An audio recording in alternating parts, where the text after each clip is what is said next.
Hello दोस्तों, कैसे हैं आप सभी लोग। वेलकम है, स्वागत है आप सभी का हमारे यूट्यूब चैनल में। पेंशनर्स, कर्मचारियों और फैमिली पेंशनर्स के लिए 4 बड़ी खबरें लेकर आया हूं मैं, जिनका डायरेक्टली असर आपकी सैलरी, पेंशन और फैमिली पेंशन का इसी मंथ पर पड़ेगा। जी हाँ दोस्तों, पहली जो खबर होगी आपके अतिरिक्त पेंशन को लेकर के, यानी कि एडिशनल पेंशन में 5, 10 और 15% बढ़ोतरी को लेकर के संसद में एक लेटर लिखा गया है। साथ ही साथ पेंशन में कम्यूटेशन के लिए जो ईयर तय किए गए हैं वो 15 साल से घटा करके 10 या 11 वर्ष किए जाने पर भी एक बड़ा अपडेट निकल कर आ रहा है, उस पर भी हम यहाँ पर बात करेंगे। साथ ही साथ फिक्स्ड मेडिकल अलाउंसेस को 3,000 रुपये किए जाने तक 3,000 रुपये किए जाने के लिए भी इसमें रिगार्डिंग एक बड़ी खबर निकल कर आ रही है, उस पर भी हम बात करेंगे। तीसरी बड़ी खबर है एनसीजेसीएम ने सरकार से रिक्वेस्ट की है, कैबिनेट सेक्रेटरी को एक लेटर लिखा है जिसमें 8 वेतन आयोग का गठन जल्द से जल्द किए जाने की उन्होंने डिमांड की है। और साथ ही साथ चौथी जो खबर है वो भी 8th पे कमीशन से रिलेटेड होने वाली है, जिसमें संसद में एक 8वें वेतन आयोग को लेकर के एक क्वेश्चन रेज किया गया था। उसका जवाब भी आया है मिनिस्ट्री ऑफ फाइनेंस के डिपार्टमेंट ऑफ एक्सपेंडिचर की तरफ से, तो वो क्वेश्चन का जवाब भी देखेंगे, उसका आंसर भी देखेंगे। तो और भी कई सारी इसमें खबरें होंगी जिनका आपके लिए जानना बहुत ज़रूरी है, इसलिए इस वीडियो को पूरा लास्ट तक देखिएगा। और अगर चैनल पर पहली बार आए हैं तो चैनल को फ्री में सब्सक्राइब जरूर कर लीजिएगा। सब्सक्राइब के ब्लैक बटन को प्रेस करके साथ ही साथ आप हमारी वीडियोस की लेटेस्ट इन्फॉर्मेशन के लिए घंटे के निशान को यानी बेल आइकन को प्रेस करना बिल्कुल मत भूलेगा, तभी आपके पास हमारी वीडियोज़ की लेटेस्ट इन्फॉर्मेशन आ पाएगी और आप हमारे वीडियो को इसी तरीके से आगे भी देख पाएंगे। जल्दी से आप हम आपको हमारे चैनल के रिगार्डिंग इन्फॉर्मेशन देते हैं। आपकी अगर कोई समस्या है, कोई वेलफेयर से रिलेटेड कोई डाउट है, तो आप हमें सब्सक्राइब के राइट साइड में एक ज्वाइन बटन है, उस पर क्लिक करके और 29 रुपये पेमेंट करके आप हमें विदिन 15 मिनट के अंदर आप अपनी समस्या को सॉल्व करवा सकते हैं। तो आपको कुछ नहीं करना है, पहले चैनल को सब्सक्राइब करना है, ज्वाइन बटन में क्लिक करके 29 रुपये का पेमेंट करके आपको हमसे जो भी समस्या हो क्वेश्चन का जवाब पूछिए, हम आपको 15 मिनट के अंदर आपकी प्रॉब्लम को सॉल्व कर देंगे। पहली जो बड़ी खबर आ रही है, जी हाँ दोस्तों, संसद में एडिशनल पेंशन 5, 10 और 15% एज वाइज यानी उम्र के आधार पर, यानी कि 60 से 65 साल में 5%, 65 से 70 साल में 10% और 70 से 75 साल में 15% यानी कि 5% रेस्पेक्टिवली बढ़ोतरी किए जाने के लिए सरकार से डिमांड की गई है। ये लेटर जो है ऑनरेबल फाइनेंस मिनिस्टर के लिए लिखा गया है और साथ ही साथ उस लेटर में पेंशन में जो कम्यूटेशन की रिकवरी है उसको भी कम करने, उसका जो एज है या बोल सकते हैं कि उसका जो ईयर है जो 15 साल है उसको कम किए जाने के लिए सरकार से एक डिमांड रेज की गई है।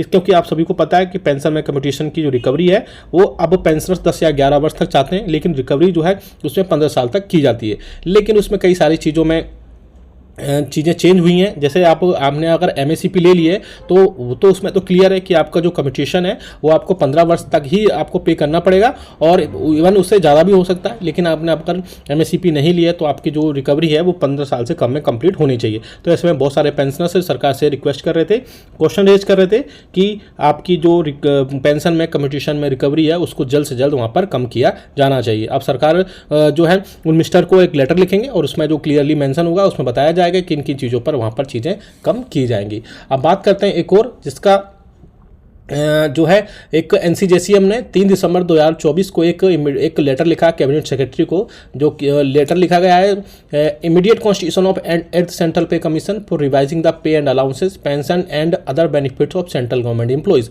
जी हाँ दोस्तों, एक काफ़ी सारा अच्छा लेटर लिखा गया और भी कई सारी चीज़ें लिखी गई हैं जिनमें 8वें वेतन आयोग को जल्द से जल्द घोषणा की जाने की सरकार से रिक्वेस्ट की गई है। और इसमें बोला गया है, आप देख भी सकते हैं स्क्रीन पे, the next veg revision and pension revision due from 1/1/2026 since the wages of the central government employees and pension of the central government pensions are revised once in 10 years. This periodically is maintained from the immediate of 6th pay commission from 1/1/1996. This office wide letter referred above have requested your good self that the government may constitute the 8th central pay commission immediately. It is now more than 6 months after we submitted our request. So far we had not received the positive response from the government.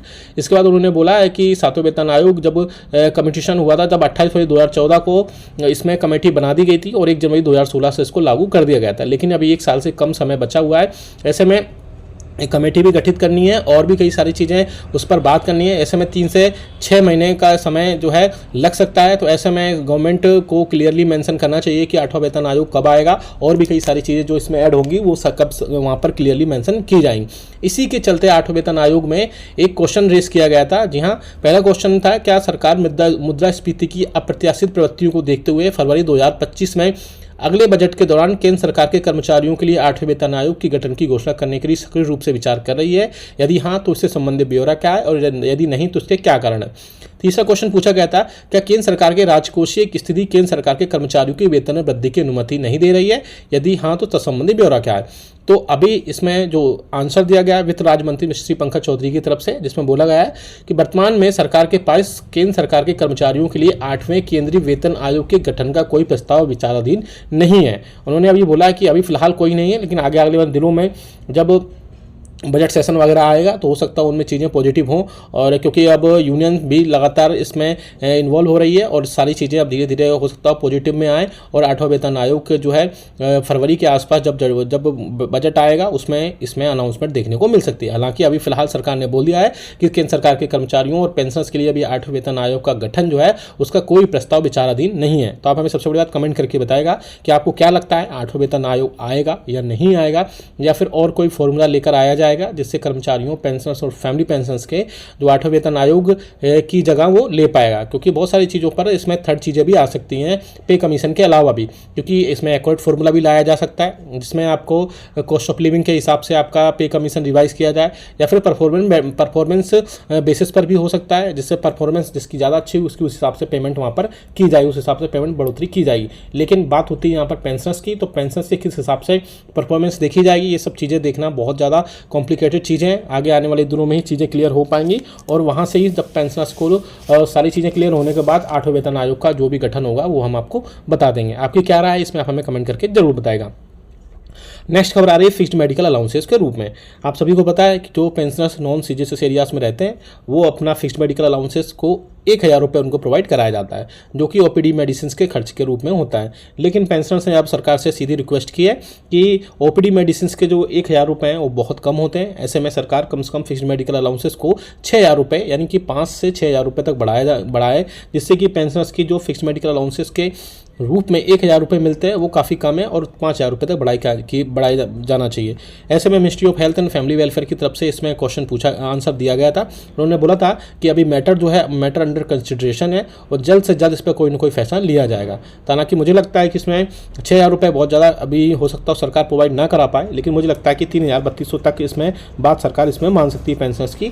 तो ऐसे में अगर pensioners को fixed medical allowances के रूप में 3000 रुपये तक की भी बढ़ोतरी होती है तो पेंशनर्स के लिए थोड़ी सी राहत की खबर होगी, क्योंकि फिक्स्ड मेडिकल अलाउंसेस अगर बढ़ेगा तो क्योंकि ओपीडी मेडिसिन का 1000 रुपये कुछ नहीं होता, बहुत कम होते हैं, तो 3000 रुपये तक भी अगर 3200 तक भी बात बनती है तो ऐसे में पेंशनर्स को काफ़ी ज़्यादा राहत देखने को मिल सकती है।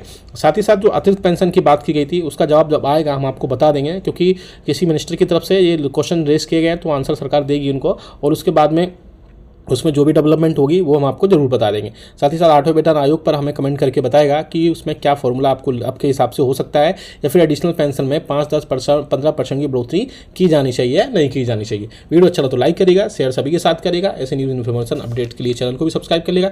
मिलते हैं आपको नेक्स्ट वीडियो में। Thank you so much.